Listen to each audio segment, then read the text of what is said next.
এটা হচ্ছে আমার টেন্সের একটি বই, অনেক পরিশ্রম করে লিখেছি এই বইটি।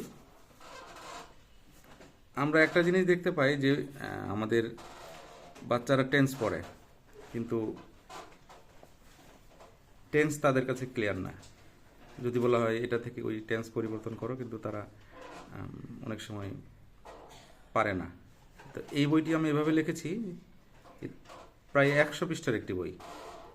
টেন্সের এমনি আমরা কি জানি, 12টি স্ট্রাকচার, 12টি সংজ্ঞা, 12টি উদাহরণ, হয়ে গেল টেন্স। এভাবে টেন্স শিখলে টেন্সটা হবে না, পরিপূর্ণতা আসবে না।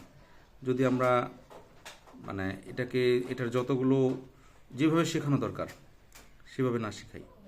এই বইটি প্রায় আমি বললাম যেটা 100 পৃষ্ঠা নিয়ে লেখা, প্রায় 70টার কাছাকাছি আইটেম আছে টেন্সটা শেখার, 70টার কাছাকাছি আইটেম। বাংলাদেশে এরকম বই একেবারেই নাই। এরকম বইয়ের অভাব জন্যই আমি এই বইটা লিখেছি আমার স্টুডেন্টদের জন্য। ইনশাআল্লাহ খুব ভালোভাবে তারা টেন্স শিখতেছে, খুব ভালোভাবে। টেন্স নিয়ে তাদের ইনশাআল্লাহ প্রবলেম থাকবে না।